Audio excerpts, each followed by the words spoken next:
அன்புள்ள உடன் விசுவாச பிள்ளைகளே, கர்த்தருடைய சமூகத்தில் வந்திருக்கின்ற உங்கள் அனைவருக்கும் இந்த ஞாயிற்றுக்கிழமையின் காலையின் வாழ்த்துக்களை தெரிவிப்பதில் மிகுந்த மனமகிழ்ச்சி அடைகிறேன். ஆண்டவருடைய வாழ்த்துக்களோடு நம்மை தேவ சமூகத்தில் ஒப்புக் கொடுப்போம். நேற்றைய தினத்தில் 2 நாட்களாக யாருக்கெல்லாம் நாம் ஜெபிக்க வேண்டும் என்பதை நாம் படித்தோம்.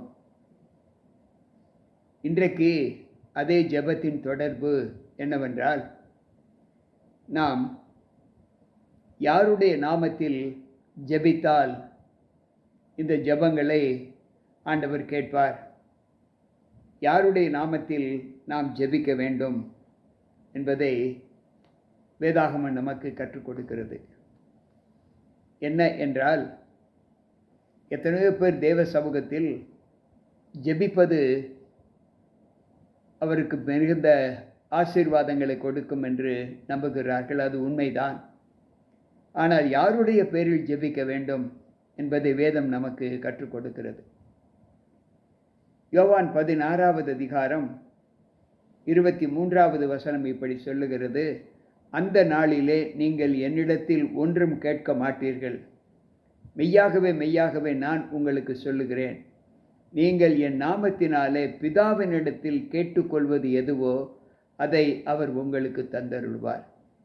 என் நாமத்தினாலே பிதாவினிடத்தில் கேட்டுக்கொள்வது எதுவோ அவர் அதை உங்களுக்கு தந்தருள்வார் என்று வேதம் சொல்லுகிறது. மேலும் நாம் வாசிக்கும்போது யோவான் நற்செய்தி நூல் 14வது அதிகாரம் 13-14 வசனங்களை வாசிப்போம் என்றால், நீங்கள் என் நாமத்தினாலே எதை கேட்பீர்களோ குமாரனில் பிதா மகிமைப்படும்படியாய் அதை செய்வேன் என்று சொல்லுகிறார். ஆண்டவராக இயேசு கிறிஸ்து சொல்லுகிற வார்த்தை, நீங்கள் என் நாமத்தினாலே, இயேசு என்கின்ற நாமத்தினாலே பிதாவை நீங்கள் எதை கேட்டுக்கொள்ளுகிறீர்களோ அதை தேவன் உங்களுக்கு என் நாமத்தின் நிமித்தம் உங்களுக்கு கொடுப்பேன் என்று வாக்கு கொடுக்கிறார். என் நாமத்தினாலே நீங்கள் எதை கேட்டாலும் அதை நான் செய்வேன் என்று ஆண்டவராக இயேசு கிறிஸ்து சொல்லுகிறார். யோவான் 14:14. அன்பு பிள்ளைகளே, இந்த வார்த்தைகளை கேட்டுக்கொண்ட நம்மிலே நாம் எப்படி ஜெபிக்க வேண்டும், யாருடைய நாமத்தின் பேரிலே ஜெபிக்க வேண்டும் என்பதை ஆண்டவர் நமக்கு கற்றுக் கொடுக்கிறார். கேளுங்கள், அப்பொழுது உங்களுக்கு கொடுக்கப்படும். தட்டுங்கள், அப்பொழுது உங்களுக்கு திறக்கப்படும். தேடுங்கள், கண்டடைவீர்கள் என்று மத்தேயு 7:7 வாசிக்கிறோம். அப்படி என்றால் கேளுங்கள், உங்களுக்கு கொடுக்கப்படும் என்று வேதம் சொல்லுகிறதே. யாருடைய நாமத்தின் பேரிலே கேட்க வேண்டும் என்றால் வேதம் சொல்லுகிறது, ஆண்டவராக இயேசு கிறிஸ்துவின் நாமத்தின் பேரிலே பிதாவினிடத்தில் கேட்க வேண்டும் என்று சொல்லுகிறார். அப்படி என்றால் நாம் கேட்டுக்கொள்வது எதுவோ அதை தேவன் நிச்சயமாக நமக்கு கொடுப்பேன் என்று வாக்கு கொடுக்கிறார். அன்பு பிள்ளைகளே, மேலும் அவர் சொல்லுகிற வார்த்தை மத்தேயு 26வது அதிகாரம் 39வது வசனத்தை வாசிப்போம் என்றால், அங்கு ஆண்டவர் சொல்லுகிற வார்த்தை என்ன என்றால், அங்கு வேதம் சொல்லுகிறது,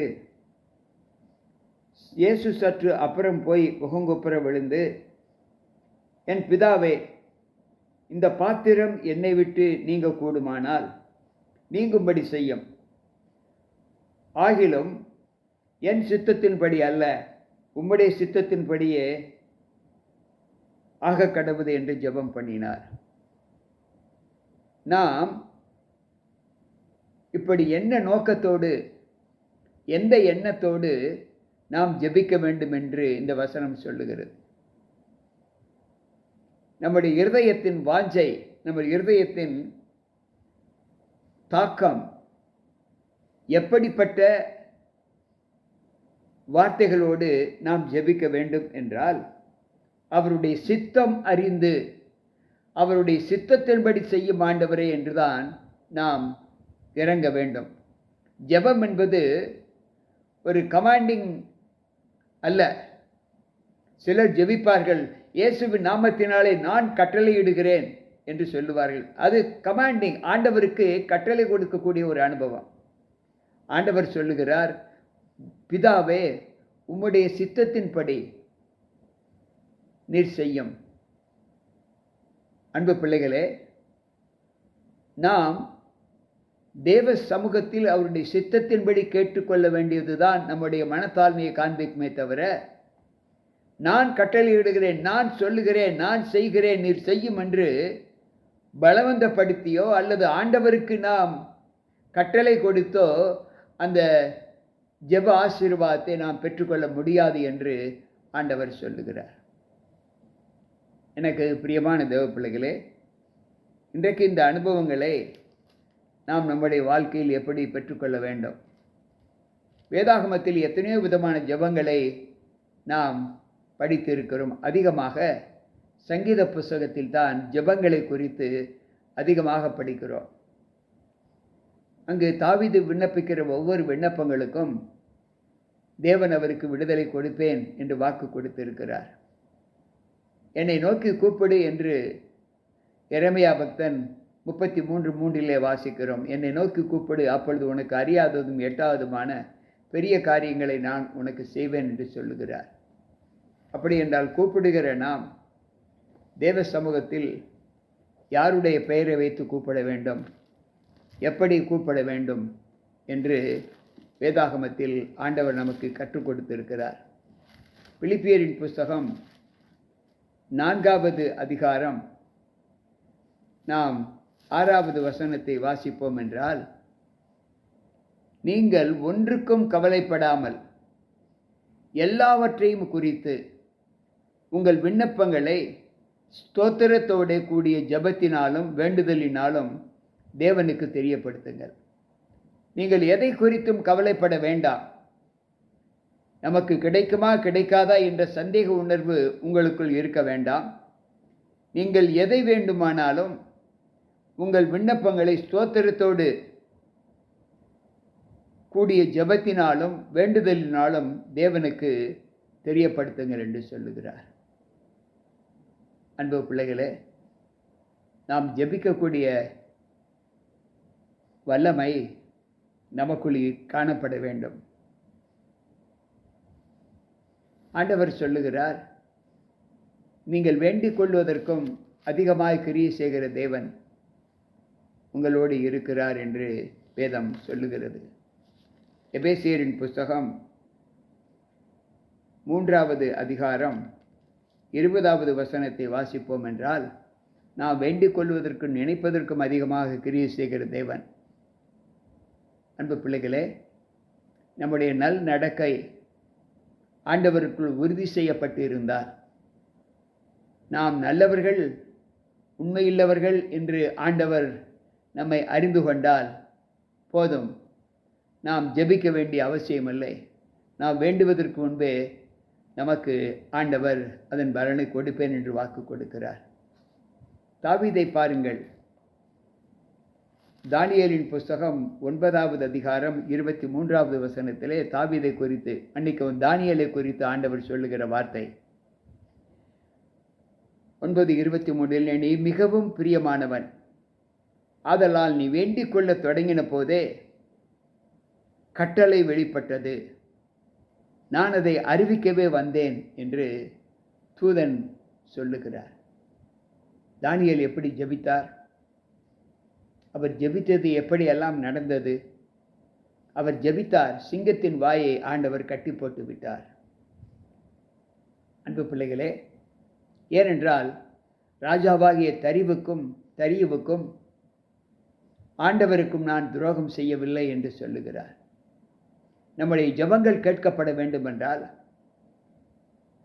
நான் அக்கிரம சிந்தை கொண்டிருந்தேன், ஆனால் ஆண்டவர் எனக்கு செவிகொடார் என்று சங்கீதக்காரர் சொல்லுகிறாரே, அப்படி நாம் அக்கிரமத்தோடு ஜெபிக்கிற ஜெபங்கள் ஒன்றும் தேவனுடைய சமூகத்தில் ஏறெடுக்கப்பட மாட்டாது, கேட்கப்பட மாட்டாது. நம்முடைய ஜெபங்களை அவர் மேகத்தால் மூடிக்கொண்டேன் என்று புலம்பரின் புஸ்தகம் 3வது அதிகாரம் 44-45 ஆண்டவர் சொல்லுகிறார். அப்படி என்றால் நாம் ஜெபிக்க வேண்டிய முறை யாரை கொண்டு ஜெபிக்க வேண்டும் என்றால் இயேசு கிறிஸ்துவனுடைய நாமத்தை கொண்டு ஆண்டவருடைய சமூகத்தில் கேட்க வேண்டும், ஜெபிக்க வேண்டும். அப்படி ஜெபிக்கும் பட்சத்தில் நான் வேண்டிக்கொள்வது எல்லாவற்றையும் ஆண்டவர் கொடுப்பேன் என்று வாக்கு கொடுக்கிறார். அதோடு மாத்திரமல்ல, எந்த நாமத்தினாலே ஜெபிக்க வேண்டும் என்றால் இயேசு கிறிஸ்துவின் நாமத்தினாலே. அடுத்து எந்த சிந்தையோடு நாம் ஜெபிக்க வேண்டும் என்றால் அவருடைய சித்தம் அறிந்து செய்யும் ஆண்டவரே என்று ஜெபிக்க வேண்டும். ஆண்டவருக்கு கட்டளை கொடுக்கவோ அதிகார தோரணையோடு நாம் தேவ சமூகத்தில் கேட்பது அது நமக்கு பெரிய ஆசீர்வாதத்தை கொடுக்கும் என்று சிலர் நம்புகிறார்கள். நிச்சயமாக அது ஆசீர்வாதம் அல்ல. தேவனை மிரட்டியோ பயமுறுத்தியோ நாம் ஆசீர்வாதங்களை பெற்றுக்கொள்ள முடியும் என்று சிலர் நினைக்கிறார்கள். நாம் கூப்பிட்ட பொருளுக்கு தேவன் செவி கொடுப்பார், உண்மைதான். ஆனால் யாருக்கு செவி கொடுப்பார்? நீதிமானுக்கு. அன்றைக்கு யோசுவா ஜெபித்தான், இயற்கையின் படைப்புகள் அப்படியே ஸ்தம்பித்து நின்றது. எனக்கு பிரியமான தேவ பிள்ளைகளே, சூரியனும் சந்திரனும் நட்சத்திரங்களும் ஸ்தம்பித்து நின்றது என்று வேதம் நமக்கு கற்றுக் கொடுக்கிறது. அப்படிப்பட்ட பாக்கியவான்களாக நாம் காணப்பட நம்முடைய ஜெபங்கள் தேவ சமூகத்தில் விடுதலை பெற்று நமக்கு வேண்டிய சகல ஆயத்தங்களும் செய்ய வேண்டுமென்றால் நாம் ஆண்டவராக இயேசு கிறிஸ்துவின் நாமத்தில் நம்மை பரிசுத்தமாக்கிக் கொண்டு நாம் பலம் பெற்ற பிள்ளைகளாய், இயேசுவை என்று ஜீவிக்கிற பிள்ளைகளாய் நாம் இருந்தால் நம்முடைய ஜெபங்களுக்கு ஏற்ற காலத்தில் விடுதலை கிடைக்கும் என்று ஆண்டவர் சொல்லுகிறார். கேட்டுக்கொண்டிருக்கிற அன்பான தேவ ஜனமே, அப்படிப்பட்ட அனுபவங்களை நாம் பெற்று தேவனோடு இசைந்திருக்க தேவ சமூகத்தில் நம்ம ஒப்புக் கொடுப்போம். அன்புள்ள ஆண்டவரே, மீண்டும் ஒரு விஷயம் உம்முடைய சமூகத்தில் கடந்த 2 நாட்களிலே நாங்கள் ஜெபத்தை யாருக்காக ஜெபிக்க வேண்டும் என்று படித்தோம். இன்றைக்கு யார் மூலமாய் ஜெபித்தால் அந்த ஜெபங்கள் கேட்கப்படும் என்பதையும், என்ன மன பாவத்தோடு, அதாவது மன உறுதியோடு நாம் ஜெபிக்க வேண்டுமென்றால் அவருடைய சித்தம் இன்னதென்று அறிந்து ஜெபிக்க வேண்டும் என்று கற்றுக்கொண்டோம். அதற்காக ஸ்தோத்திரிக்கிறோம். இனிமேலும் நாங்களும் ஜெபிக்கும்போது உம்முடைய திருக்குமாரனாக இயேசு கிறிஸ்துவின் நாமத்தினாலே உம்முடைய சித்தம் என்ன என்பதை அறிந்து அந்த சித்தத்தை அறிந்து ஜெபிக்கிற பிள்ளைகளாய் எங்களை உருவாக்கி கொள்ள உம்முடைய சமூகத்தில் எங்களை தாழ்த்துகிறோம். எங்களை ஏற்று பலப்படுத்தும். இந்த ஜெபங்கள் எங்களுடைய வாழ்க்கைக்கு நல்ல ஆரோக்கியத்தையும் புத்துணர்ச்சியும் கொடுத்ததற்காக ஸ்தோத்திரம். அப்படிப்பட்ட அபிஷேகத்தை எங்களுக்கும் தந்து எங்களை பலப்படுத்தும். மீட்பர் இயேசு கிறிஸ்துவின் நாமத்தில் ஜெபிக்கிறேன் நல்ல பிதாவே, ஆமென். அன்பு பிள்ளைகளே, கேட்ட வார்த்தைகள் உங்களுக்கு விசுவாச வாழ்க்கையில் மிகவும் பலன் கொடுக்கக்கூடியதாக இருக்கும் என்று நான் கர்த்தருக்குள் நம்புகிறேன். அந்த நம்பிக்கையிலே எங்களுடைய சமூகத்தில் தாழ்த்துகிறோம். இந்த வார்த்தைகள் உங்களை நிச்சயமாக தேவனுக்குள் பலப்படுத்தும். அந்த நம்பிக்கையிலே தேவனோடு இணைந்திருப்போம். மீண்டும் நாளை சந்திப்போம். உங்கள் போதகர் ஜி.கே. ராபர்ட். கர்த்தர் நம்மோடு இருப்பாராக. ஆமென்.